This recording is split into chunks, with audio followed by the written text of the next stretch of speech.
coming to you from the Edge Podcast Studios at South Mountain, Phoenix, Arizona. Welcome to the Edge Podcast with Mike D. Buckle up, Edge Nation. It's about to get real.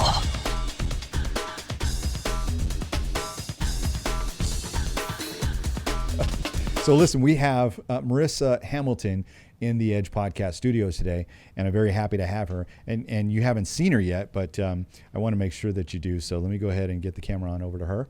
Hi, how are you? Good. How are you? I'm awesome. Welcome to the Edge. Thank you. Thanks for having me. I'm so excited. So found out that you are running for U.S. Senate for the Libertarian Party. Yes. And you've been in business for 15 years, and I think you said technology and food, and you've been just serving our community that way, and now you're running for U.S. Senate, and that's exciting. Yes. Right, and probably a bit of an undertaking. It is. So I'm excited to have you here because I want to talk about the Libertarian Party. Sure. I want to talk about politics in general, and I really, really want to share I want to share you with people because I think you've got a great platform. I think that you're going to make a difference here in the state, and I'm looking forward to it, and I hope to get to be a part of that. So welcome to the Edge. So tell me a little bit about yourself. All right. Well, I am a 15-year business professional. Mm-hmm. I've actually been in Arizona for about 16 years now. Oh. I grew up in Connecticut, and as I was raised to be politically neutral. But really, when you're in Connecticut, you kind of end up being more indoctrinated on the liberal side. Sure. So when I came to Arizona, it was quite the shock initially. I was staunchly anti-gun. To the point that I thought people needed to have licenses, like an intense license process to be able to get a gun, like a driver's license. Right. And I remember when I got my first job, it was up in Chino Valley, Arizona. I was working for the Daily Courier then.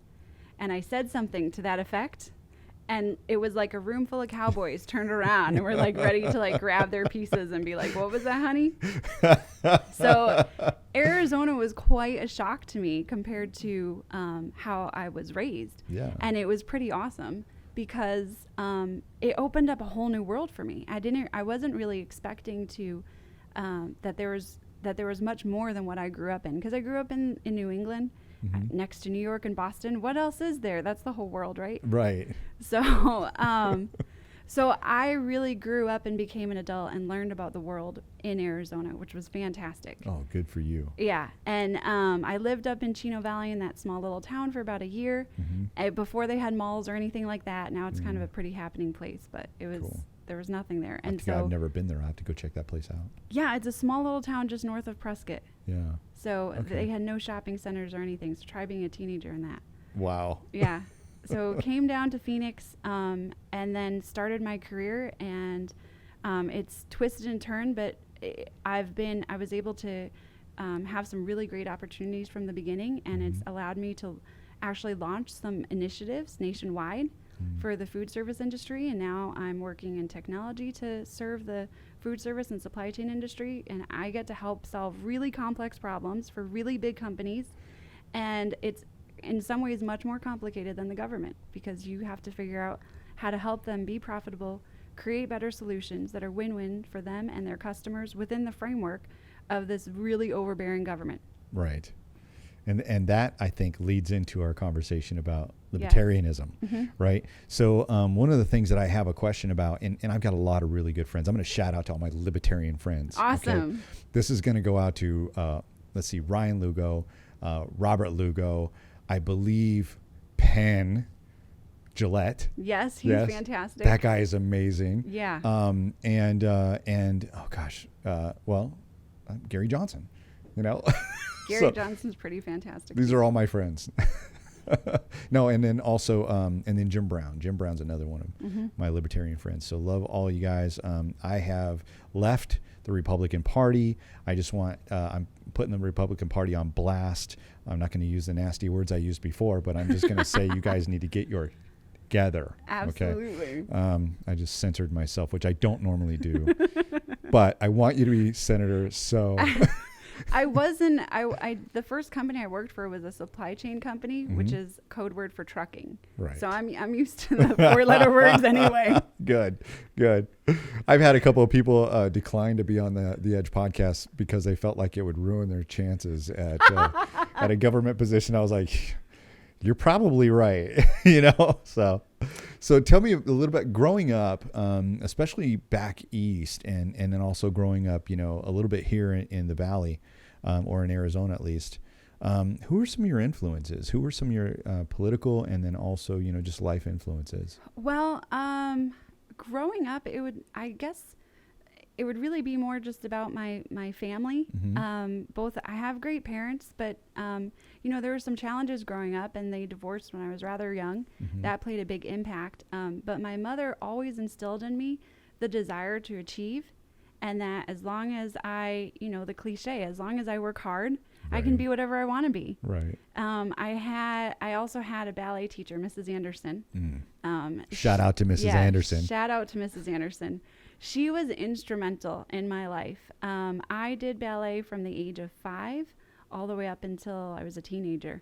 I had 1 year left, and one exam left, and I would have been a professional ballet dancer. Actually, kidding me. No one knows that. It's a secret. Don't tell anyone. All right, promise I won't.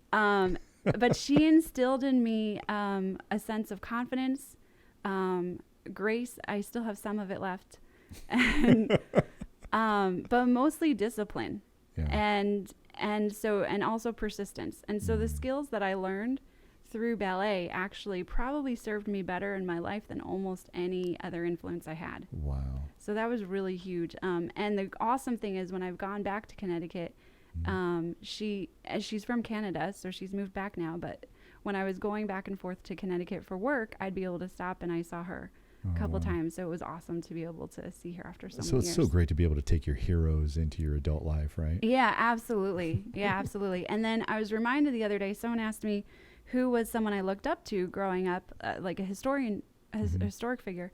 And it's actually Elizabeth Cady Stanton, who is a suffragist.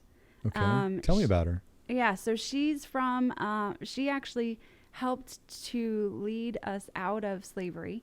Not many people know this, but I don't. Yeah, not many people know this, but when the country first started, women actually did have equal rights to men.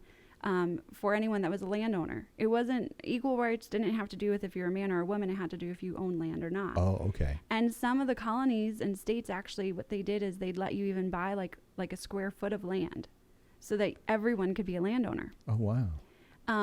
And what happened was women started becoming very vocal against slavery. So the Democrats formed their party to be able to keep slavery intact.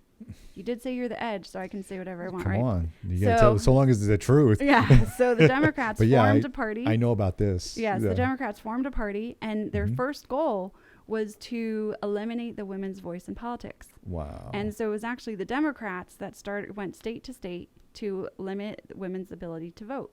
Well, Elizabeth Cady Stanton comes along, and she became prominent in politics, and she is the reason why she led the women's suffrage movement. She helped to lead the anti-slavery movement, and she's the reason why women were able to get their rights back. Wow.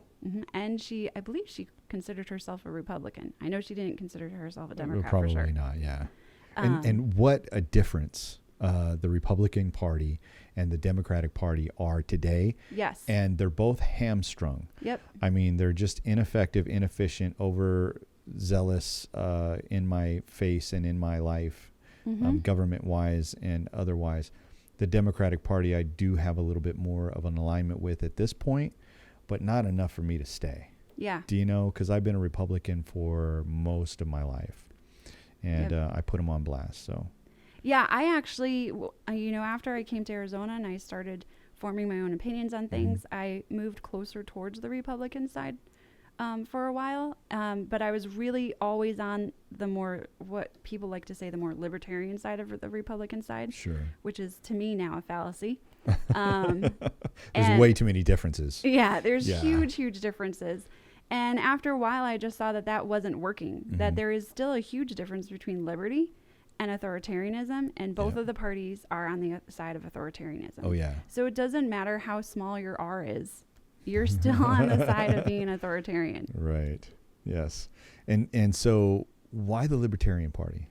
Well, it was, for a while I just felt like I was politically homeless, to be honest. Yeah. I think there's a lot of people out there right now Yeah. who feel politically homeless.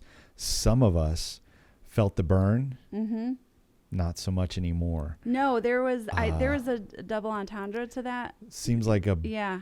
bait and switch kind of situation, and not happy about it at all. A lot of my friends who are Democrats, completely flustered and frustrated, and I honestly angry, because we thought we had a hero in the mix, and come to find out, our hero sold out. Yeah, and the thing is, people are really hard on Bernie Sanders for what they did, and as they should be. But at the end of the day, I think the lesson that America needs to learn is that if you're in the Democratic or the Republican, which I like to call the Demopublicans, you are going to be forced to compromise your principles at some point. There is just no way, shape, or form you're going to be able to spend your entire career in these two hugely bloated parties and not have to play party politics at some point in time. Yeah. And that's what we saw. Yeah, exactly. It's a travesty. I don't want to get into too much of it, because I really am interested in what the Libertarian Party platform has, and especially your platform here for Arizona. I mean, we've got to get away from the standard, status quo. These guys who have been in office for, 30, 40 years. And I know that Gary Johnson has term limits in sight to stop this. Yep. And I'm sure that you follow with that. So these are some things that are vitally important for our democracy to continue. If not, if what happened this time around, where Hillary Clinton was shooed in to the Democratic, I mean, literally, she was just pushed the whole way. She had a legitimate rival, and the Democratic National Convention said, no, she's the one that's going to do it. And then the other side of that is Republicans, have a clown leading their charge to stop Hillary. And now the Libertarians. One of her biggest donors. Yeah, Trump was one of her biggest donors. Yeah. God, does the corruption ever stop? By the way, ladies and gentlemen, I would really encourage you, if you don't know much about the Clintons or Hillary Clinton, there is a movie online. You can find it on YouTube. I believe it's called Clinton Cash. Please watch that movie. That will shock and amaze you, and probably change your mind. If you're currently a Hillary supporter, you may be literally charging her way through, and she's probably one of the worst people that could be in office to have that kind of power. Please change your mind and vote Libertarian. So that's my bid for that. Libertarianism. Let's talk about what it is. What does it mean, and where did it get started? So the history of it, I probably am not the best person to share that. I know it started in the 70s. And really the principle has to do with you can have unlimited freedom up until the point that you infringe on someone else's freedom. And that also keeps within the bounds of no initiation of force and no theft. Right. So as long as you don't hurt anyone else, you should be able to, or steal anything from anyone else, you should be able to have unlimited freedom. Along with that, that means that there's an aspect of social freedom, but there's also an aspect of economic freedom. Yeah. And so a common phrase in the Libertarian Party is if someone says taxation is, the proper response is theft. And if you saw any of our LNC, you heard that probably every 30 seconds. Probably. And the reason for that is because when you, whenever a society decides to go into debt, they're stealing from their future. Right. So libertarians are very fiscally conservative for that reason, because when you go into debt, you're making choices that other people are going to have to deal with the consequences of, and they don't have a voice. Right. They didn't get to vote that part. Exactly. Right. So in what about the social liberties? So on the social side, it's pretty simple. You should be able to live however you want. You should be able to consume whatever you want. You should have total control over your body. The government shouldn't be able to force you to do anything you don't want to do. So some of the laws that we have in place right now, for instance, pro-choice, right? People who are pro-choice, we follow that law to the letter of the law. However, if you had if we were following a libertarian, that wouldn't even need to be a law. Right. I mean, you would have the right to do with your body what you want to do. Yeah, so libertarianism, when it comes to the platform, it's a very interesting platform. Mm-hmm. The funny thing is neither side, either the pro-choice or the pro-life side, is happy with the platform the way it's stated. It's a very neutral platform. Basically, it says that there's good faith on both sides of the situation. And so from there, and also that government should not be involved. Right. And for me, I traditionally was pro-life. I've recently changed to call myself pro-human because of some of the issues that I have with the pro-life movement. Mm-hmm. And part of that has to do with legislating abortion to death because it's not effective. And it's still making a statement that there's a certain group of lives that are more important than others. So to me, it's a total hypocrisy. Yeah. And at the end of the day, government's not going to be effective to solve that anyway.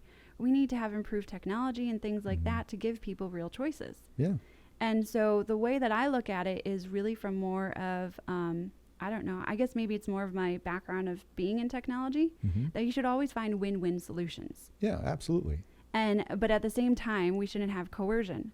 So I personally believe that life starts at conception. However, I recognize that there's a challenge of putting women in dangerous situations. Right. And we have to respect that. Yeah. And so the answer is not to just legislate it away. The answer is to find better solutions so that women can have a better choice. Yeah, absolutely. And that it's easy for them to choose life. So one phrase that I like to say is that we shouldn't force motherhood from conception.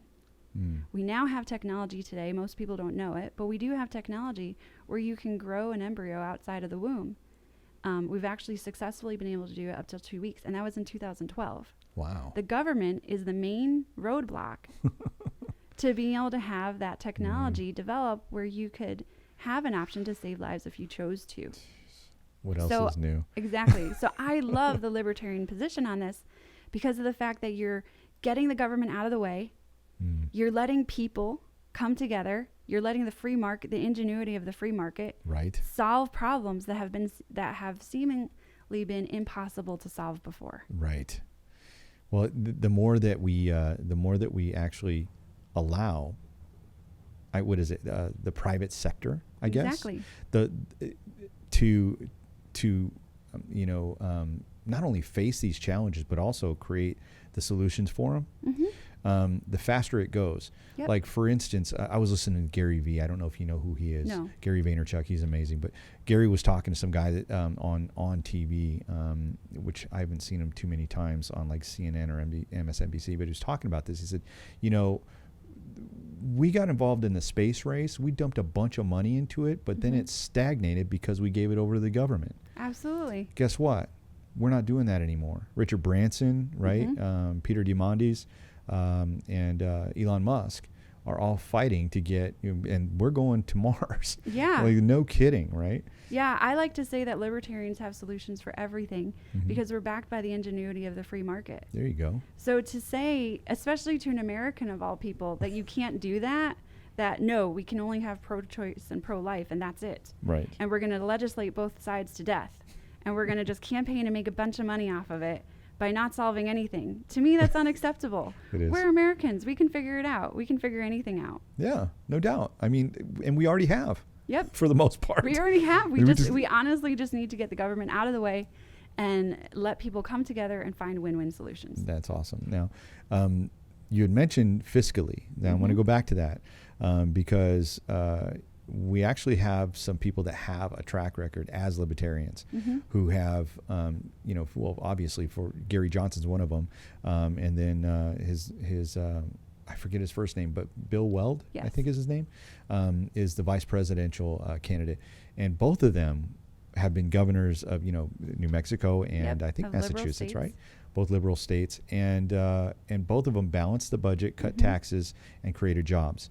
I'm curious, whereas all these other states who are struggling and can't seem to get it together, how'd they do it? How do the other states do it, or how did how did Johnson and Weld do it? How do the libertarians do it? You know what? Gary Johnson, his claim to fame is that he vetoed more bills than all the other governors combined. Wow. And really his goal, I mean, he's an entrepreneur. He's a very successful entrepreneur. And his goal was to get the government out of the way to let the free market be free and do what they do best, which is create jobs, create new technology, create new industries. And that's what he let his state do. Wow. All he did was just back off. He was a good leader and backed off and said, guys, I'm going to help create an environment that lets you do you. Wow. And that's simple. It's very simple. Success is not something that's very complicated. Right. So I don't know if you know much about what his plan is now as president, but he supports the fair tax plan, which I support also. What that does is it eliminates income taxes and corporate taxes, and instead it creates a consumption tax. Okay. And I find that it's absolutely fantastic for the free market because, one, we have one of the highest corporate tax rates in the world. Yeah. It's caused a lot of jobs to go overseas. It's completely crushed our economy. It's made it nearly impossible to get to a state of recovery, no matter what the government tells you. We're not in a state of recovery. No. Yeah. And we're constantly borrowing money from, we're creating more fiat money every single day. Every time we go back to the Fed or we go back right to the bank and say, hey, listen, we need more money. Okay, no problem. We'll just print you some more. Yeah, and something that was interesting in the last presidential election cycle, Mitt Romney was caught on video saying that China and Russia were no longer buying our debt and that the Federal Reserve was just printing money. He asked them, well, what are you doing? And they said, we're just printing more money. Yeah.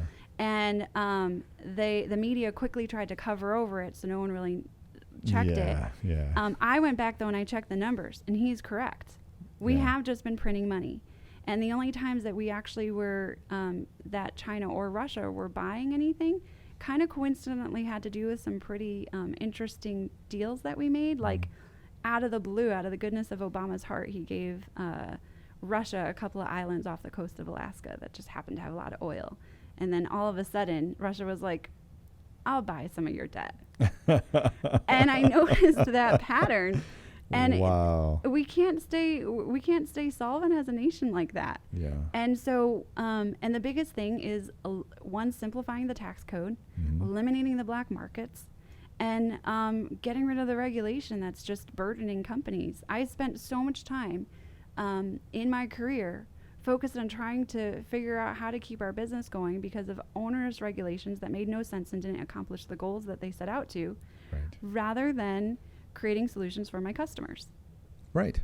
Well, the simplest thing that you can do as a business owner, right, is to give your customers better service, better quality, right, all along the line. And the most important thing is to take care of them, as a relationship, by seeing them as a relationship rather than just a client or a customer. Yeah. That's obvious. Well, our government's not treating us like a customer or a relationship. They're treating us like they own us. I liken it unto. I love going on these little tirades because it's so exciting. I like it. It's almost like we're in the Matrix, and I feel like we're, instead of being like copper tops, right? They're not pumping us for energy or electricity. They're just getting money out of us, and it's everywhere. Yep, every aspect of our life. There is not. If you look around your house, there is not one thing that was not affected by a government regulation. Wow. Not one thing. Not the food that you eat, not the clothes that you put on. Every single part of your life has been impacted by regulation. Yeah. I'm ready to talk about your bid for Senate here in Arizona, and I want to start off with, why did you decide to run? That's a very interesting story because I had no interest in getting involved in politics. Right. The other interesting part is this is my first bid in politics, and I'm in the going after the U.S. Senate. Exciting, isn't it? Yes, it is exciting. If you're gonna if you're gonna go for it, you might as well go big, right? Yeah, I said go big or go home. That's it. That's it. Go big or go home. Awesome. And it had to do with a few different things. One, I went to the LNC this year. I became a Libertarian shortly before that. What is the LNC? That's the Libertarian National Convention. Okay, got it. So we just had the Republican and the Democrat conventions. Right. It's the same thing. It's where we nominated Gary Johnson.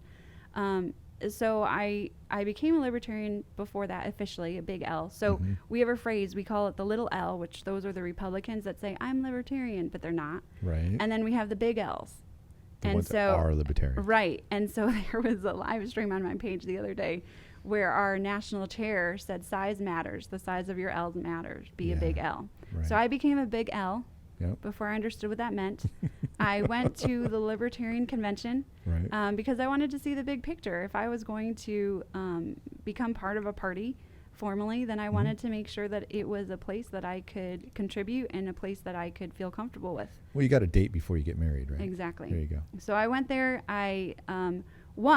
We had no dumpster fires. So I just want to put that on record. Oh, wow. Did anybody punch anybody in the face? Nope. Were there Bernie people running around going, No, we didn't. All of our convention stayed in the convention. Wow. Yeah. Yep. It was fantastic. Do you know how many attendees you had?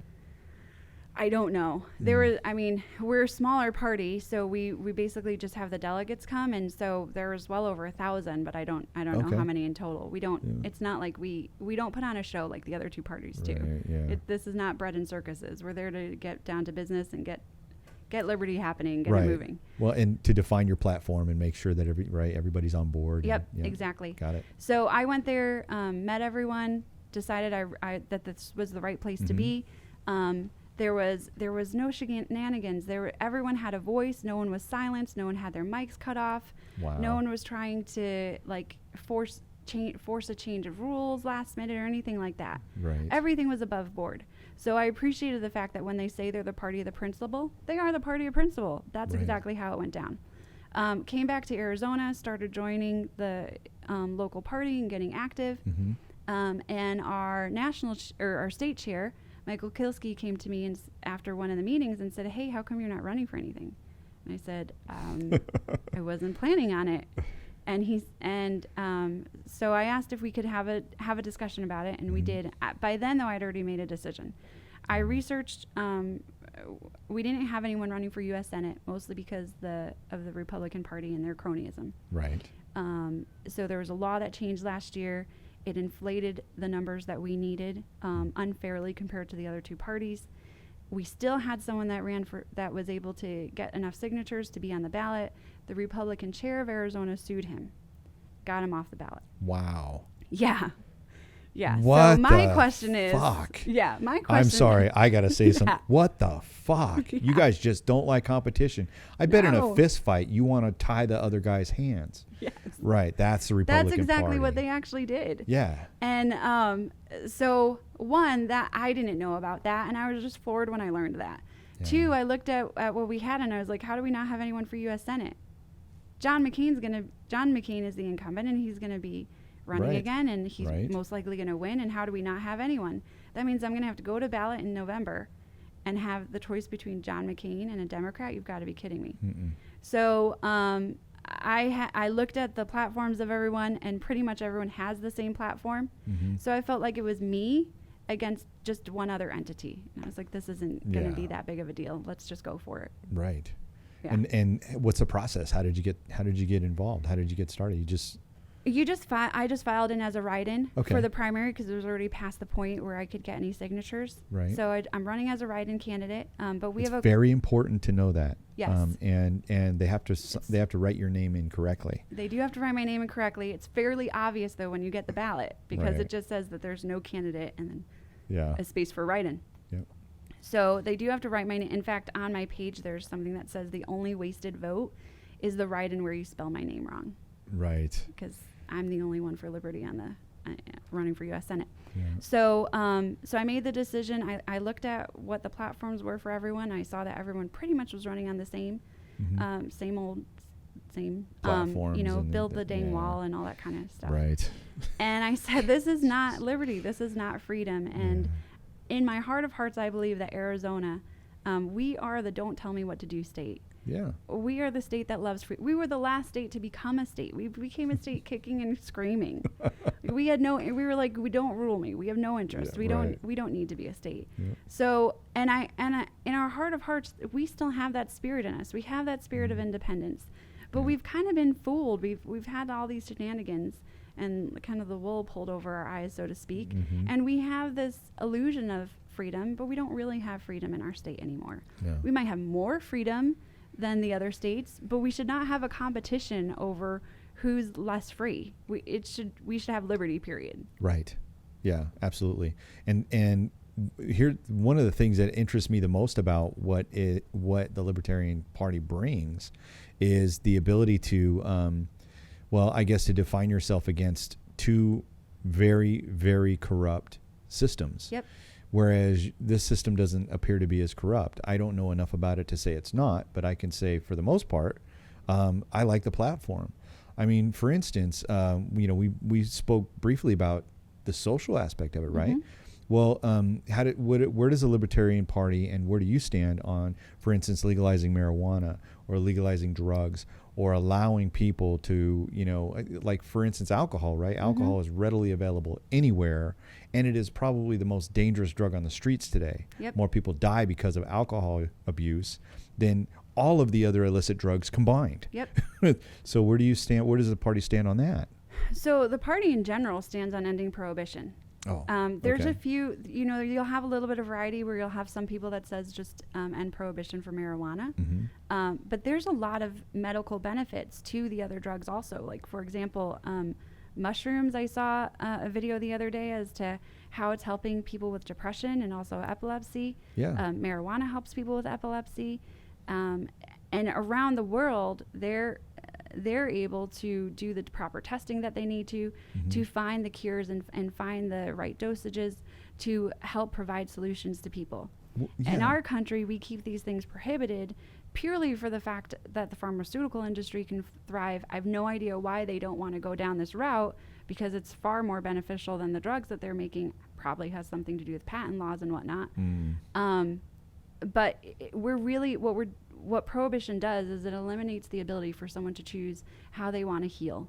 Yeah. In many cases. It's my body. And if I want to use, I guess an over-the-counter remedy, I can do that. But if I want to use herbs, or if I want to, I'm not necessarily talking about, marijuana, but if I wanted to use an herb or an extract or something like that, I could, and I could anyway. But what if I wanted to use marijuana? Or what if I wanted to use mushrooms to really to treat myself? I can't. Right. It's illegal.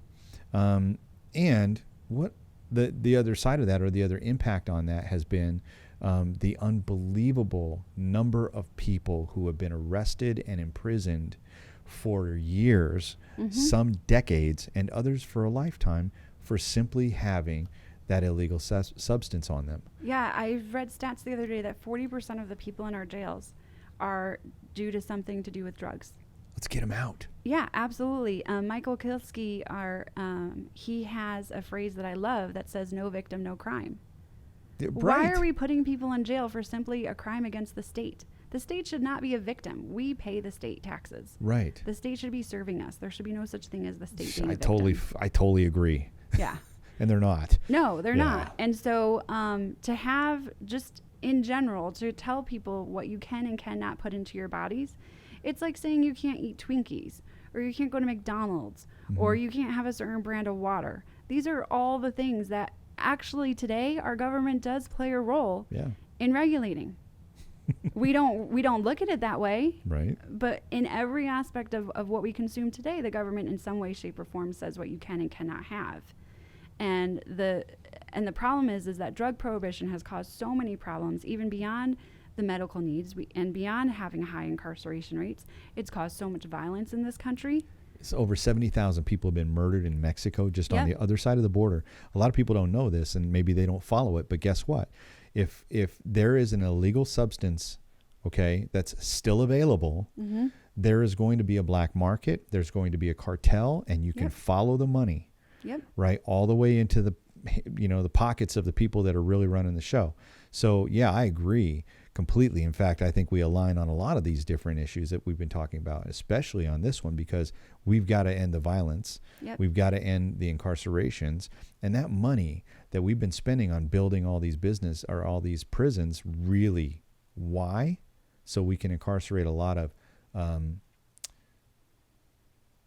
potheads. Yeah. We actually have, this is also something that's an interesting fact. we have a lot of private prisons in Arizona, and we have contracts with them where we guarantee a certain rate of incarceration. Right. So I'm our aware of laws, that. yeah, so our laws are designed to make sure that those beds stay 90% or more full. In some cases, it's 97%. Jesus, And man. there was actually a lawsuit where one of the private prisons came and sued Arizona for the fact that we weren't giving them enough criminals to put into their jails. Unbelievable. And we had to pay them $3 million for not jailing people. I'm sorry, but I have to say something about that. Yes. What the fuck? Yeah. How does that even register? Do you get that? Do you guys get that? We as a state, Arizona, had to pay $3 million as a penalty for not locking people up. So the kid that I saw down the street who just got arrested for having a joint in his pocket, the only reason he's going to jail is because we need to put him in there, or he's worth more to us. Otherwise, we're in violation of contracts. There are people in this country. Look, if you don't make a certain amount of money and you couldn't afford a good lawyer, chances are you're worth more to the state in prison than you are loose on the street paying taxes. That's a fact. Yeah. And the reason for it is because we have a system.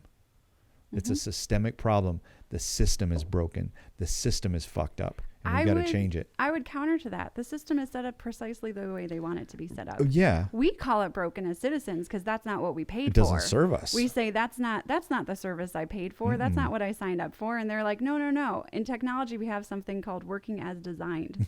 You're right. Exactly. And that's exactly what we're seeing. It's working as designed. It is. Sure, it's a flawed design from our perspective, but it's working as the technology. Yeah, folks but see, need it. and I'm not the one that's signing those, contracts.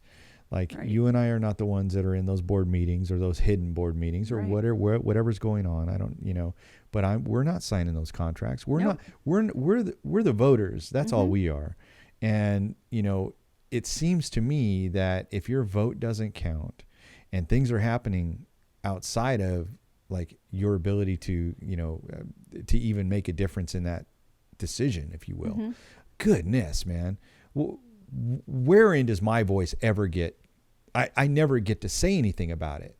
As long as we have the duopoly in power, no, you will never be able to say anything. No, and even if I try to say something, or if I come up with now this is me just being a little crying bitch, but even if I find a hero that's going to go out there and change the world, chances are one of those parties, that duopoly, is going to come in and say, sorry, that's not how this goes. And that's exactly why there was many opportunities I had to work within the Republican Party. But when it came right down to it, I always backed out because I just couldn't. Yeah. Because I knew at some point in time that I was going to be put in that position. And then what was I going to do? You literally have to go against your morals. Yep. And or quit. Right. Or quit. And then what? Yeah. Now I'm stuck voting for the lesser of two evils. Or say #vote your conscience. #vote your conscience. And you're all over the media as like the most evil person in America. That's so funny. Well, there's this website online. I think it's called Who Am I With, or I forget which one it is. I Side With. I Side With, yeah. isidewith.com. Go there and just go through the prompts. There, it's really just question and answer. It's a questionnaire. You go through it, and then by the time you're done going through the questionnaire, you'll actually get a list of all those that are running, that are in the race, and you'll find out who you side with. Maybe you side with Hillary, or maybe you side with Trump. Yep. But it'll tell you, and maybe, just maybe, you side with the Libertarian Party, or the Green Party, or whoever. But definitely do that, because it's gonna. Listen, I had a wake up call, man. I thought I was really aligned with Bernie. I'm not. I'm not that. I think it was like 73%, and then I was like 89% Gary Johnson. Yeah, I was in the high 80s for Gary Johnson. Anyone on the Democrat side is like less than 50%. Wow. For me, and I think the Republicans. It depends on which side of 37%. Yeah, it depends on which side of that you look at, but. The one thing the quiz doesn't look at, though, is the difference between what they say and what they do. Yeah. So take that also with a grain of salt. Right. And also, if you look at, for example, the border policy, you can say, I have having a safe border is really important to me. So build the dang wall. But that's the most ineffective solution we could possibly have for the border. So that's the other thing just to keep in mind. And I had to, make a gut check and say, okay, are these little bumper sticker catchphrases what I want? Or do I actually want a real solution? Yeah. And when I looked at it from the same business perspective that I work with all of my customers on, I realized that we're kind of sold a bill of goods in the solutions that were provided today from the duopoly. Right. And so I call them the, what is it? Imposters of liberty. Imposters of liberty. Yeah, I call them. These the are great. liberty. You're good at this. I like it. Imposters of liberty. Yeah. Yeah. The bastardizers of liberty. Yeah. That's my saying now. No, but you're right. So the thing is that we feel like they give us enough choices, but the choices are the ones that they want. Yeah, so it's an illusion of choice. Yeah, it's not. Yeah, I mean, it's like saying do you want it's not even really like the Matrix. It's like, do you want this color M&M or this color M&M? Whereas the middle's still going to be the same. But then you have to wait until the M&M goes bad, and then that would be more like what working within the duopoly is. You're still getting an M&M, which are delicious, yes, by the way. They are. I like M&Ms, especially with the peanuts. But yeah, that's exactly, I think, how most Americans feel, and Arizonans especially, because the Democratic side of things did not go well. The Republicans, everything went fine, for the primaries that came out. And there were a lot of people that were disenfranchised. Yes. So it wasn't just the Democratic Party that was disenfranchised this last round. No. And I think that that should be the wake-up call that we all need to look a different way. We cannot afford to continue with a two-party system. No. And it's not like I'm saying that the Libertarian Party is the savior. Right. But come on, guys. I mean, it's way better than either one of the other two, and it makes sense. Yeah, for this election, the Libertarian Party is the most viable. The Libertarian Party happens to be the party that I align with the most in my own principles. But for us to really to change our government, we really need to have at least 4 or 5 parties, and eventually just throw out parties altogether. But we're kind of addicted to the notion of a party right now. It helps us define ourselves, I think. Yeah, it's kind of like we like to have a little bit of groupthink. Right. We don't want to admit it, but we do need a little bit. We like a little bit of it. I mean, it's like we're in fucking high school again when you got cliques. Do you know what I mean? But it's nature for our country at this point. So I would love to not have any parties and just be able to vote based on principle. Right. And that's what I recommend people do. But if you want to be able to succeed in America as far as changing the political spectrum to give us more liberty, we will have to play within the scope of parties for the time being. I would love to just figure out who started this whole thing off that we had to have 2 parties or a party at all. Whose idea was it? And it sounds like, from this history lesson we had a few minutes ago, that the Democratic Party started because they had to set up a movement to stop women, right, from ending slavery. Yep. And taking away women's rights was the way that they did that. So you create a party, get a coalition going, that whole thing. But who said? I have that question going on in my mind a lot lately. Who said that law should be that way? Who said that we should have to pay this much in taxes? Who said that program was okay? Who said that we should, who said? And why are you telling me that that's just the way it is and I just got to get used to it? Yeah, absolutely. I think people need to start, one thing that I was grateful for growing up is that the school I went to focused on critical thinking skills. And we've kind of lost that as a nation. We don't really, oh my God, we don't really respect the individual like we used to, or value the individual like we used to. Right. We value groupthink. We value, the whole party concept. We value, are you in this bucket or this bucket? That's also the reason why when it came to pro-life or pro-choice, I said, I'm out of here. I'm just going to be pro-human.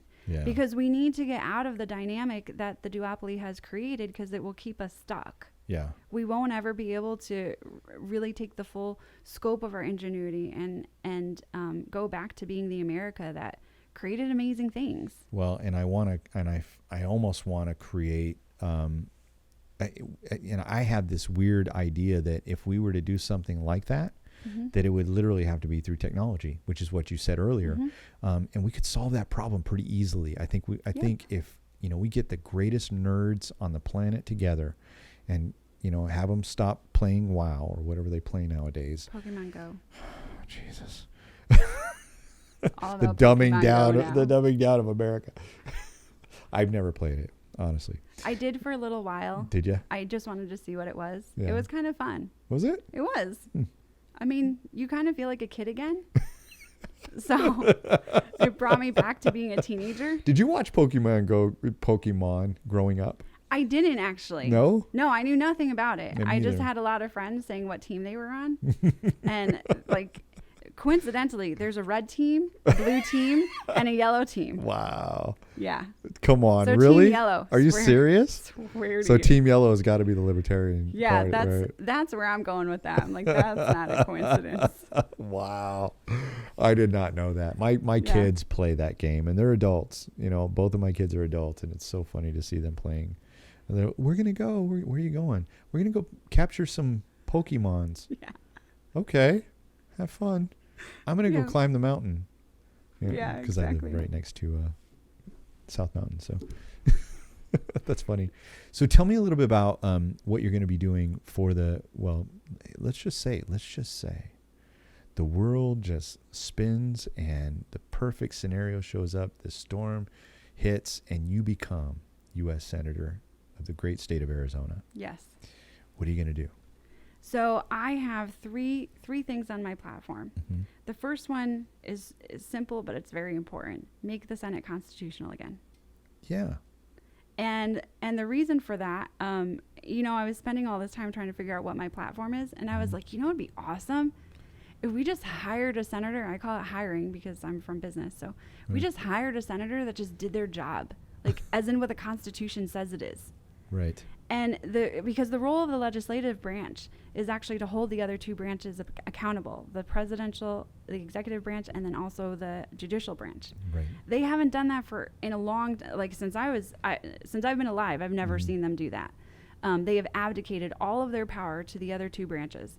You have Supreme Court judges that are legislating from the bench, which they're supposed to be impeached over. Right. And then you have our executive branch also writing law in the form of executive orders that are actually counteracting law that the legislative branch wrote. Well, what's supposed to happen in a constitutional world is that the legislative branch goes and writes new law for both of those scenarios and kicks out the bad law that those guys just did. And then if it continues to happen, they're supposed to start impeachment proceedings. Wow. Yep. See how little I know about our own political process? Yep. There's another important role of the Senate, which is every time we have someone that gets recommended to the Supreme Court and they're horrible, where you're just like, have they read the Constitution? Do they know we have Bill of Rights? Should we start off with the Declaration of Independence, just the concept of life, liberty, and pursuit of happiness? Right. Let's just see if they can answer those questions properly. Yeah. Instead, we have our senators think that out of courtesy that we should just let anyone in. Wow. And that's not the way it's supposed to work. They're supposed to be the stopgap for liberty, and they're not doing their job. And it also comes to any other appointments like the DOJ or anything like that. Any appointment should be based on the Constitution. And if they're doing their job right, they would pretty much say no to everyone that's been moved forward in a Supreme Court position or anything else in the federal branch, because I haven't seen anyone that is willing to obey the law. So the job that you're after, if I'm hearing you right, is the job of making sure that the other two branches are doing their jobs correctly. The oversight, because it's an oversight committee. We've all heard, there's going to be Senate hearings on this and that and the other thing, right? And some of them are laughable and some of them are not. And I remember the Benghazi Senate hearings, and that's what the Senate does. Yes. A lot of what the Senate does is calling people into task and saying what happened here, right? And oftentimes, almost all the time, people just get off. Yeah. It's no big deal. And the thing is that you don't just let it go. No. At some point, you should be starting impeachment proceedings. The and Senate has very little teeth right now. Well, that's what they've done to themselves. And so if America went and they said, you know what, let's decide as a nation. The citizens got together and we had a little conference call, and we said, all of us got on a conference call together, and we the said, Edge podcast is your conference call. There you go. And we said, it would be awesome. Let's put both parties in check, and let's get like 10 to 15, maybe 20% libertarians, throw in some people from the Green Party into the mix of Congress and the Senate. Our country would change within one cycle, one election cycle. Wow. You would see a huge difference, because now those parties all the parties would have to be able to negotiate together. Right. And you'd have staunch people on the Libertarian Party, and even though we disagree on a lot of things, the Green Party, that would not let them keep getting away with what they're getting away with. Right. And we'd all have to go back to the basics of the Constitution. Just naturally, that's what would happen. I agree completely. What would a America look like if somehow we were able to make that happen? Well, I can tell you for sure, considering that the Libertarian Party and the Green Party, the one thing we both agree on is ending prohibition. Yeah. So we would finally get rid of the ridiculous crime rates that we have that aren't real crimes, victimless crimes. Right. We'd be able to empty out a bunch of our jails. We'd be able to start having kids and parents have the medicine that they want to take. And the other thing is, if someone's a drug addict, think of it this way. So let's say someone's a drug addict. And because the thing, like even someone today said on my page, so you just want to be able to, like, 5-year-olds go and buy a bunch of heroin? No, it doesn't have anything to do with that. What it has to do with is, if you have someone that's a drug addict, they can get the help they need. They can get rehabilitated properly. And then if you have someone that wants to just experiment or whatnot, they go to a store, and the store tells them, okay, if you take this dosage, this is what's going to happen. If you take this dosage, this is what's going to happen. Right. And you're not going to have a situation where someone is going to let someone have the amount that's going to kill them. Right. Store owners are responsible. They're not going to want to get sued for that. Yeah. And so you'd have the proper checks and balances naturally. Well, and you know, with that, even with alcohol, I mean, if you think about it, you go to a bar and you get drunk at the bar. At some point, they cut you off. Right. Okay. Same thing would happen if you were to walk in and you were obviously high. They'd have the right to refuse to sell you that cannabis. I mean, for whatever else it is that you might be purchasing there. And it's obvious that you got to be 21 to buy alcohol. I think we're going to have the same situation with any other drugs. If we were to go full legal. Now, there are other countries in the world who have done this. Yes. And Portugal, I think, is one of them. Do you know of any others? And do you know some of the statistics around that? So I know that there are also some countries in South America that have also decriminalized drugs. I don't know them off the top of my head. Portugal's really kind of the most famous one because their program's been so successful. Yes, it has been, They've nearly eliminated drug addiction. Yeah. Which is phenomenal. I mean, isn't that what we're all trying to get to? Yeah. The interesting thing is that the argument is we have to keep all drugs legal because of addiction. Well, psychology dictates that when you tell someone they can't have it, they want it more. So if you decriminalize it, you focus on rehabilitating people, you eliminate the element of being rebellious. And the stigma. Of criminality. Yep. Right? Yeah. And then not only that, think about it just from this perspective. How many fathers do we have in jails now that aren't able to parent their children? Yeah. How many boys are growing up without dads? Yeah. And how does that impact society? Is that really worth it over the fact that some guy had a joint in his pocket to completely eliminate fatherhood for that child? Yeah, it doesn't make sense. However, it does make sense if, we have to pay $3 million every year because we don't have enough people in jail. Yeah.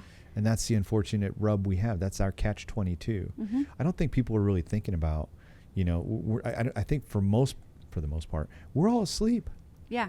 And I think really we got to wake up. Yep. And start actually taking on our own political process, start taking on our own lives. And as you said, let's actually work with the Constitution as it was written and as it was intended.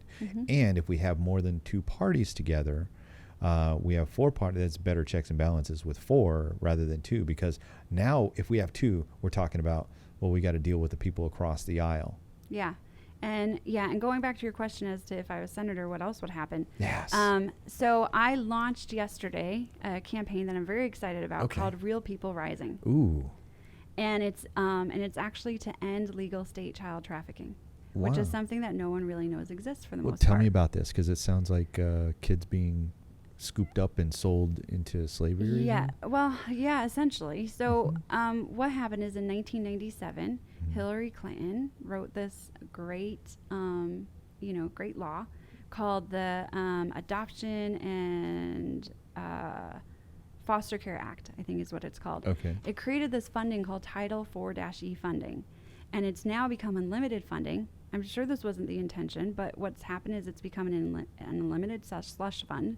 Wow. That if states take children from their parents under the guise of abuse or neglect, and they don't place them with family members, meaning that they put them into foster care or adoption, they will get money. They will get an unlimited amount of money. There is no cap on these programs. And not only that, but they also change the law so that they can use the money that they get to apply it towards other parts of their budget. So in Arizona, it ends up being that for every child we take from parents, it ends up being about $72,000 annually that we get added to our revenue. Wow. And we can spend it however we want. So exactly, you have to take a deep breath. You're like, what? Wow. Man. So what's happened is that Arizona actually has twice the rate of children being taken than any other state. And so you have to question that.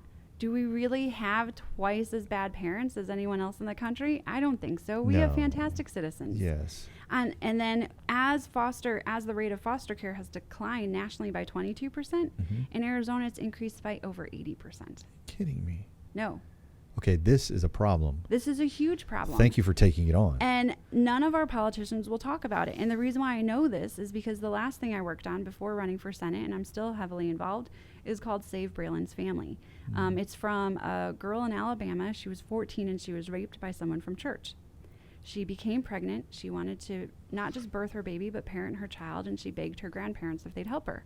So of course they said, yes, we'll help you, do whatever you need. And so they set up everything with their CPS, it's called DHR, there for them to have guardianship. DHR signed off on it a week before she gave birth. But in Alabama, they track if you're an underage rape victim, they track to see if you become pregnant, and then they track when you go to give birth. So when she went to leave the hospital, it flagged the computer system to tell them that DHR has to come in. They came in and took the baby. They had no warrant, no court order. There's no due process. And it's the same thing in Arizona. Wow. They are not required to have due process. Now, criminals can have due process. Yeah. But parents don't get to have due process. Okay, that's a problem. Yes. Big time. They don't need to have legitimate proof of any wrongdoing. All they said when they took her was it was a safety concern. So I get involved in that, thinking this has got to just be a misunderstanding. We can just get the paperwork we need, get a good lawyer, everything will be fine. Well, what happened is that the government there, because the story went wild. It went viral. Yeah, right? viral. Within 24 hours, there was 1 million hits on the story from medicalkidnap.com. Wow. And we had people from all over the world paying attention to this story. Well, their DHR got mad. They just tried to get revenge. And the next day, they took the 14-year-old and her twin brother from the grandparents' house. Same thing. Safety concern? Safety concern. What? Safety concern. And I'm the guy that would be pulling my shotgun out and pointing it at somebody's head. As would most parents. Do you know? Yeah, and in Arizona, I had no idea that this was going on. So after a month of following this and trying to help this family and not making any headway, I found out that Arizona is worse than Alabama is. Wow. And we have situations where there was actually someone, Kelly Townsend, that went to put in a law to say that it's illegal for the state to do medical testing on foster kids, because they were taking kids from parents for medical testing, and then when the parents said, no, I don't want to do the medical testing, then they said, okay, you just lost your parental rights, now we're going to experiment on your children. The law ended up getting buried. Wow. The Republicans never pushed it through, neither did the Democrats, and it just got buried. The fact that we had to have a law in the first place is absolutely insane. Yeah. We also have situations where most recently, unbelievable. Yeah, a grandmother, her daughter lost custody of her son, her 10-year-old son. She tried to get the grandmother tried to get custody. The judge wouldn't grant it to her because she said that she didn't have high enough of a credit score. What? I didn't know that you needed a credit score to be a parent, but apparently, according to our judges, that's a valid reason to not grant custody or guardianship or parental rights. That's unbelievable. Yep. So, and she had a stable career. She had a stable job. It just was a downturn in the economy. She was a business owner, and her credit dipped a little bit. Yep.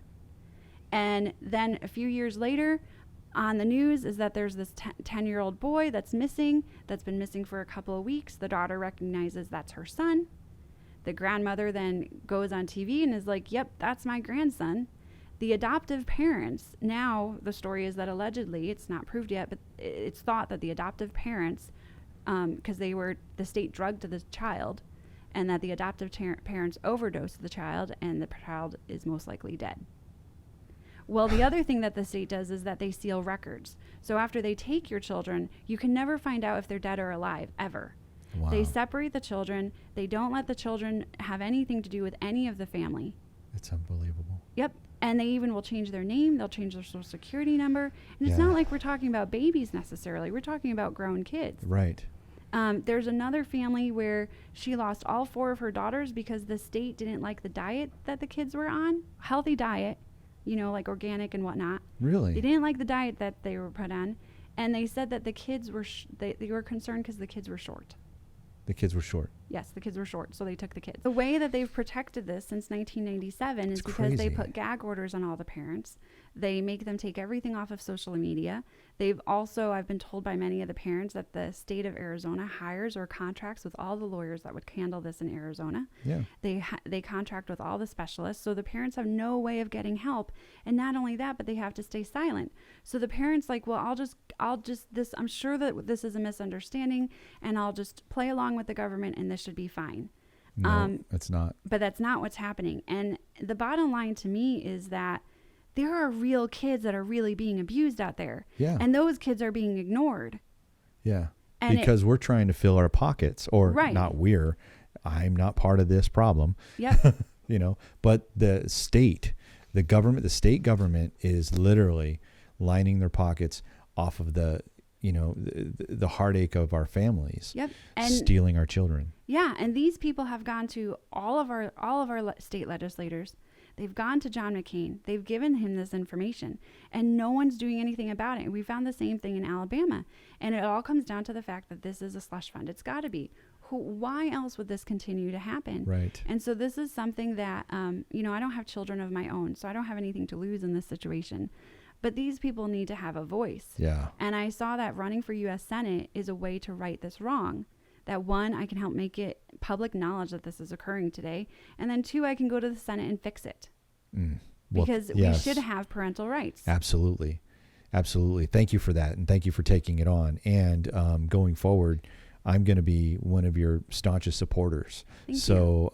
Mike G right here on the Edge podcast, committing my time and treasure to help you end this nonsense. It's unbelievable. I'm so angry about it. So we had Legal Crimes as an organization in Arizona. Okay. Leanna Smith, she lost her children 9 years ago for the purpose of medical experimentation.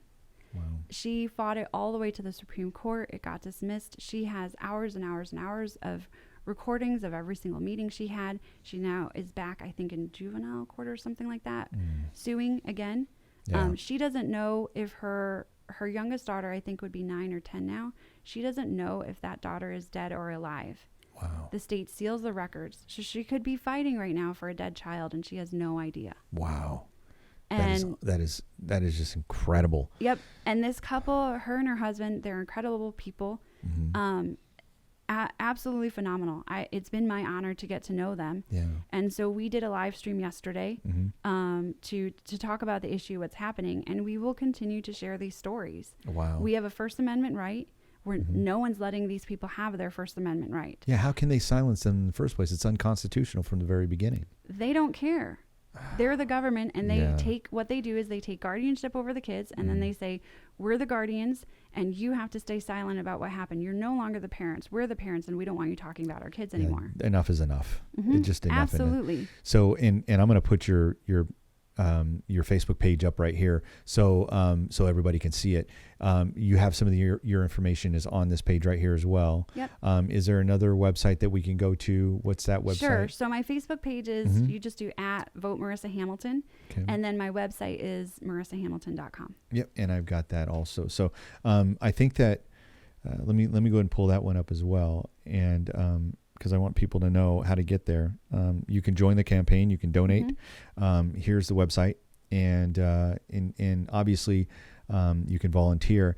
You can also contact. But when you go to the Facebook page, there's lots of, become a part of, I guess is the best way to say this, become a part of the solution and, get involved. I mean, comment, like her page, make sure that, you be the voice that especially if you're somebody who's actually had this happen to you. And, this is tragic, guys. I mean, how does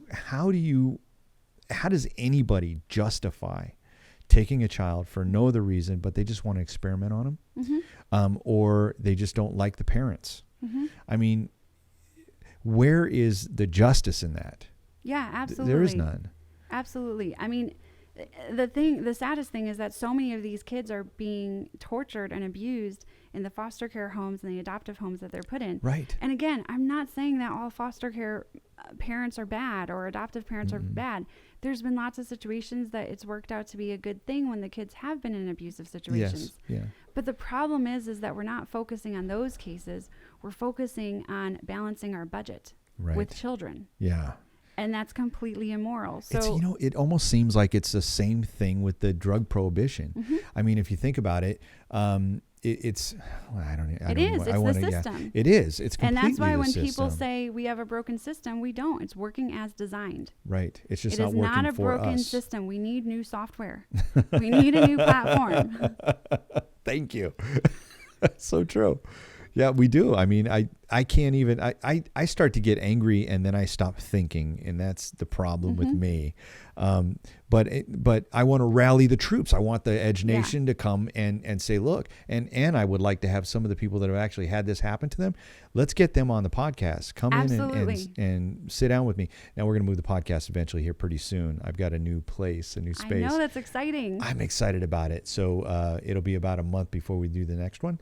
But I want to get some people in here, especially this couple that you told me about. If anyone out there, if you've been a victim of, and please if you've been a victim and wrongfully accused by DCS, or you've been a child that's aged out of the system and now you're an adult and you can speak about what happened to you, please go to my Facebook page and contact me. You can send me a message. We will find an opportunity to give you a voice. Yes. And to the general public, I am absolute First Amendment. I will not be vetting these people. I will not be investigating them or questioning them because they've been through enough. Yeah. They will have a voice and they can say what exactly happened to them. And I'm not going to try to change their story or make it more politically correct. We need to find out exactly what's happened to these people and then let Arizona decide. Yeah, absolutely. I agree. And there was, okay. Let me gather my thoughts for a moment. I know it's overwhelming. It does. Here's why. Let me tell you why real quick. I was in a wonderful situation when I was young. My mom had some emotional problems, and so I was placed in foster care for 5 years in California. It was voluntary. My mom could have came and got me at any time, but she needed help, and so she went and got that help. So I spent 5 years in foster care. I was in the system. I was with Michael Dudgeon, who is probably one of my biggest heroes. He's my foster dad. And it was a great experience for me, although I wasn't with my mom. Right. My mom was always in my life. She always came and visited, often, like every other week. So I had my mom in my life the whole time, except for when she was, getting help. Right. That's not the situation we're talking about here. No, and what you just described is the way that it should be. Right. We should be rehabilitating families. We should be bringing people together. And even when it is a foster care situation or even an adoption situation, we should have it be open adoption or an open foster care environment, unless it's extreme circumstances. Right. But to rip children from their families, it's more damaging than whatever they were going through in the beginning anyway. I was helping a family that were domestic violence victims. And the thing was, it was a mom and her 3 kids. When they moved into my house, the youngest was 6 months old. Wow. And the thing was, is that, you know, I did everything I could for those kids. I even co-parented them. In fact, the middle child started calling me his parent. Wow. When the school would ask him, who's your parent? He'd talk about me too. Yeah. And I didn't ask him to do that. He did that. But the bottom line is no matter what I did, I could not replace his father. Right. There was nothing I could do to replace his father. And the only option to make that kid's life whole again, to make any of those kids' lives whole, was to rehabilitate the father. Yeah. And that was the only option out there. Give him a chance. Yep. Right. And it's not, and I don't think we do that enough. I don't think we have a system set up that actually brings families together and rehabilitates people and makes them stronger. But that's what's in the best interest of our state and our nation. So is that one of the things that you'll be working on when you get to Washington? Yeah, absolutely. So the plan first is to repeal the acts that are there that have created these slush funds. Yeah. Then restore parental rights. And then from there, we need to do things like, 1, limit the amount of time that kids can be taken from their parents without having due process occur. Yeah. You know, you don't get to, our due process laws don't allow someone to stay in jail forever. That's true. Except for our secret jails now. But Well, yeah. yeah, but in general, you're not supposed to stay in jail forever. And it should be the same thing with parents and kids. And then from there, if a state has to be responsible for this problem themselves, I recommend that we open it up to the free market. So one thing that I propose that's a little unique is I propose a dollar for dollar real-time tax rebate, where people can donate real time to specific organizations that provide specific services. Yeah. So that go through some sort of an approval or certification process. Nothing too big or extreme. Just make sure they're not a Clinton organization. Not CGI, Clinton Global Initiative or anything. But have that dollar for dollar real time tax rebate, because then people would be able to determine where their money should go.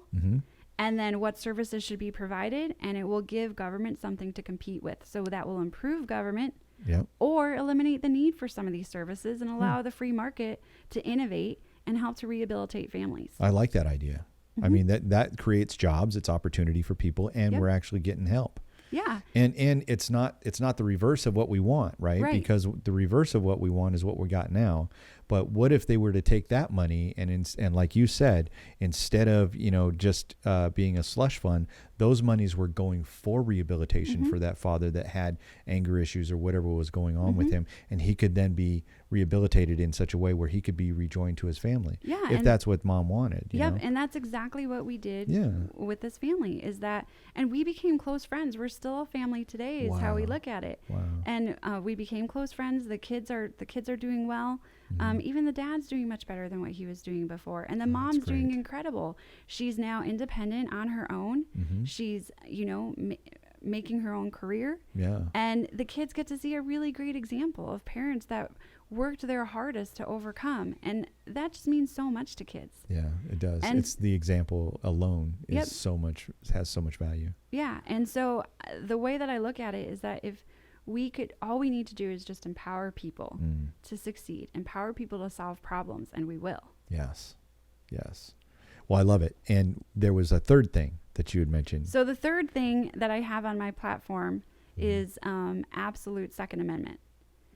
Now, this scares some people because some people get freaked out about guns, but this is Arizona. We love guns. Right. The thing is that differentiates me from the rest of from the Republicans and Democrats is that the Second Amendment is not actually about guns. It's the right to bear arms, to form a militia. Right. Now, I'm not advocating that we necessarily form some civilian army. However, the point of the Second Amendment is actually to keep the government in check from having like a militarized police like we see today. That's what we have today. Yeah. Yep. And so because of the fact that citizens have advocated their Second Amendment rights, what we've done is because government can have whatever they want and then they get to determine what citizens can and cannot have. And we've bought into this notion from the Republicans and the NRA that it's just about gun rights. Yeah. We've allowed for then the government to become too powerful. So we have this lethal combination of all these bad laws and all this bad legislation. Yeah. And then on top of that, we have just way too powerful of a local and state government. We have a police. We've come to the point where we really do have a police state in some situations. It's really a police state. Yeah. It's scary. And I don't think that it has to do with the fact that we have like that our police officers are bad people. Yeah. They risk their lives every day. They're there to protect and defend us. I believe that's what they think they're doing. Mm-hmm. But we've set up a system of laws that it forces to pin them against us. Yeah. And so absolute Second Amendment, it's not just about gun rights. It's about fixing the problem that we have today where we have a police state. So that's very important to me. That's high on my list of things that I think needs to be repaired, fixed. I think police are undertrained. I don't think they know how to go for the pepper spray instead of the firearm first. I think the moment that you pull your gun, you have to use it. And if that's their mentality, then they'll stop pulling their guns. Because I get it. I honor what police do. I know that they do risk their lives every single day. But guess what? American citizens risk their lives every single day too. When we are up against a English, motherfucker, do you speak it? when we have to face a militarized police force, we as citizens now risk our lives every day. Yep. And if you're black, God forbid, in a police state where their culture is just shoot them. Yep. And I mean, fear. Yeah, and look at it now. I mean, we had Fast and Furious, Right. where our government gave drug cartels automatic weapons, but we can't. We have to go through so much to have an automatic weapon. It's nearly impossible to get one. Yeah. And so we've created this environment where we have really bad laws where there's no victim, and you can get killed over it. Yeah. When there's no victim but the state. We've created just the entire process and system that we've created. Also, and you can bring back into the end legal state child trafficking. How are you supposed to defend against that? Yeah. And if a parent does fight against it, they're going to get killed. And now what situation is the child in? So all of it, I look at it as a system that's all interrelated and interconnected, and liberty is the solution. We need to look at problems and say, can we use more freedom to solve this problem? Wow. Do we have to make more laws that prohibit freedom, or can we find ways to have more freedom to solve this problem? Absolutely. And when I look at each and every issue one by one, and I look at the cause and effect, not what the Demopublicans say, but the actual cause and effect of what's causing these things, I say most of these things are solved with more liberty. Absolutely. I like that. I really do. I've been thinking about which, I'm a little L right now. I've been thinking about which party, and I'm with you. I don't want parties anymore. But if I was going to align myself with a party, I think I would have to align myself with the Libertarian Party. One of the questions I have, though, as we start to talk about, Arizona, quite a lot of issues that I didn't even know about, Merissa. I mean, you're bringing this to me, and I didn't even know about this. But we have a lot of challenges in this state, and we are still one of the greatest states, I think, in the union. We do have better laws when it comes to guns. We have a citizenry that I think, I don't know how much on the average, if we talk about, our income base, right? Or whether or not we have, super wealthy as opposed, like what the divide is between, the middle class and the super wealthy. But I do know this, we've got good jobs here. We've got a great atmosphere, we have probably the best weather. If you can suffer through 90 days of, super hot weather, the rest of the year is just gorgeous. I actually love our super hot weather. Do you? Because I have a pool. Yeah. And I only like my pool when it's super hot weather. So for me, gotcha. I love it. Yeah. And then for people that I don't like, I invite them to come visit me during that time. So I can spend my time in the pool, and they can spend their time complaining about the weather and how they don't want to come back to Arizona. In the AC, Yeah. And so for me, I use it as a motivator, kind of like a filter, so we can have all the cool people come here. Yeah. Like all the awesome people come to Arizona. Yeah. If you can brave the heat, if you can make it between your front door and your car door, You're good. You're good. Yeah. I mean, AC is a beautiful thing. Yeah, absolutely. We have a great state, and I mean, I like the fact that you've really tagged, or I think you've discovered some of our major challenges here, and I really appreciate you bringing that to my attention, because I had no idea, and I'm one of those that just I'll go off like on a tangent about stuff, but man, this really does get me, emotional and upset. I have a dog in this fight. I was a foster kid, so I'm for these kids. let's do something after the podcast. We'll talk a little bit about what we can Sure. do with that. But I really want people to know who you are and give you a chance, give you a shot Thank at you. the U.S. Senate, because I think that you've got a great platform. You're very intelligent, and I think you care. And we have lost the heart of our political process.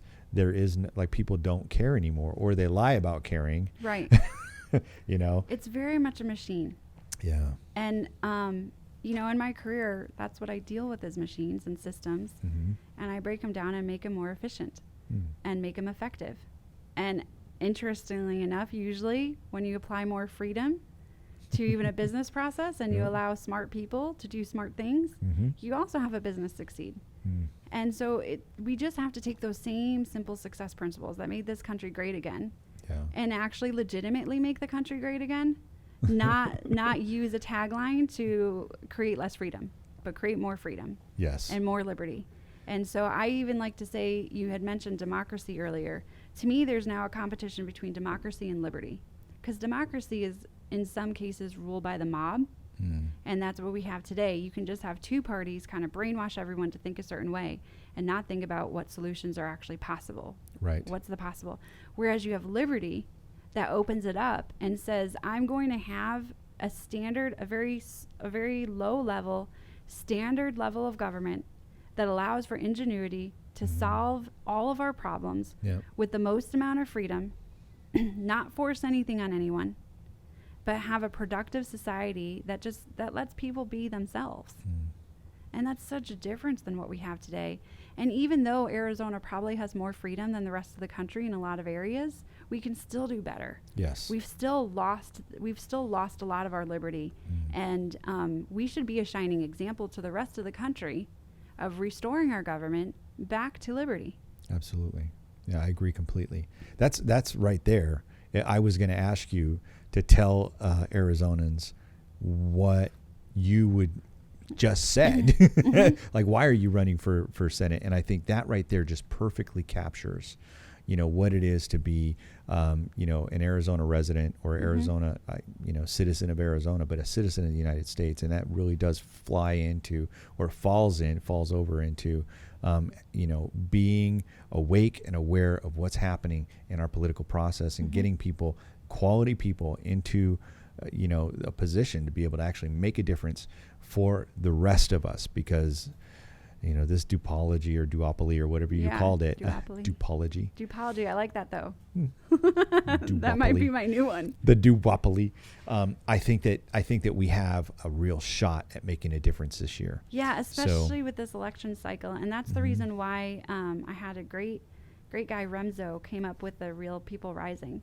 And I thought that's just perfect. That's exactly what we need in this nation. Is just real people rising up, not voting out of fear anymore, right? But voting for things that matter, things that make sense. And then in addition to that, then stepping up and becoming more part of your community yourself. Be the solution. Yeah, be the solution. Be the change you want to see in the world. Oh, thank you so much. Thank you so much for being on the podcast. I really appreciate you being in here with us. And I'd love to have you again. Absolutely. After you become U.S. Senator. Well, even if you don't. But I'm going to keep it positive. I want you to know that I'm pulling for you. I think this is a good idea to get you into office. This is probably one of the easiest gigs that I've had for the most part, because I just get to talk about what I love all day long, which is liberty. And then on top of that, even though I'm against technically two different parties, I look at it as that's authoritarianship against me, the libertarian. Yeah. So to me, it's an easy gig, because I'm really two parties have to come to me and justify how are they going to give us any more freedom when I'm already the answer to freedom. Awesome. I love it. Thank you so much. That was great. Is there anything else you want to share with us before we go? I would just like to share just Arizona. I would love, this has become my home. And for me, I would love for everyone just to look at themselves as an individual, look at what their dreams and goals are, what they wanted to accomplish as a kid, and just go out and start doing it. And that's really what it was about for me to run, is just to encourage people to become the best you that they can be. Yeah. Stop letting the government tell them what to do. and vote different. Start voting your conscience. Stop voting for your fears and vote for solutions instead. Absolutely. I love that. That's fantastic. That's exactly what I was going to say at the very end, is make sure that you vote your conscience. Your conscience isn't, who's the lesser of two evils. You still got evil. If you're voting for someone who's lesser evil, come on. And what does it take for that person to become more evil? I mean, not much. We've created so much power now at the executive level that literally anyone could come in as a total despot, and there would be nothing stopping them. There are no barriers now for anyone at the executive level to just not do whatever they want. It's unbelievable. Yeah, checks and balances need to be in place, and I think the Senate is a good space for that. I feel like I got a little bit of an education around our political process. I mean, if I just go back and listen to the podcast, come on. I mean, I got a little history. You're pretty smart. I bring a little bit of everything to the table. So thank you for being on the Edge podcast with Mike G. I really appreciate it. And I look forward to seeing you again. Again, we're going to talk about people rising. Yeah, I'm excited about that. So for our lovely guest, Merissa Hamilton, running for U.S. Senate for Arizona, please, all you need to do is write her name in when you go to vote in November for the primary. No, actually for this month. For this month. If I get 3,066 votes this month, I will be on the ballot in November. That's exciting. Yes. Okay, 3,066 votes from Libertarians. Okay, excellent. And you need to be a Libertarian in order to be able to do that. Yes, okay. So make sure that if you're a Libertarian, you go and vote. And I'm going to talk to all of my friends. Donnie Gritton's one of them. I know Troy is. I think Dawn. I know a few who are Libertarians that are definitely I'm going to reach out to and say, hey, listen, take a look at this candidate. I think she's going to be perfect for Arizona. Thank you so much. I appreciate it. And I still have to make the big leap to become a big L. Yes, become a big L. So I'm going to go online tonight to the DMV, and I'm going to go ahead and change my party status to Libertarian. You heard it here first. Mike G's becoming a Libertarian. Become a big L because size matters. Size matters. Say that again. Size matters. Become a big L because size matters. Yes. All right. So having said all of that, to the Edge Nation, we love you. Stay awake, okay? And become aware and vote your conscience and vote for my good friend Merissa Hamilton for Libertarian U.S. Senator. All right? Yes, thank you. All right. Thank you. We'll see you next time on The Edge with Mike G. Decoding visionaries and subcultures. The Edge Podcast with Mike G is brought to you by the following sponsors. Thank you for your support. Cut my life into pieces. This is my last resort. 'Cause I'm the type of nigga that's built to last. If you fuck with me, I put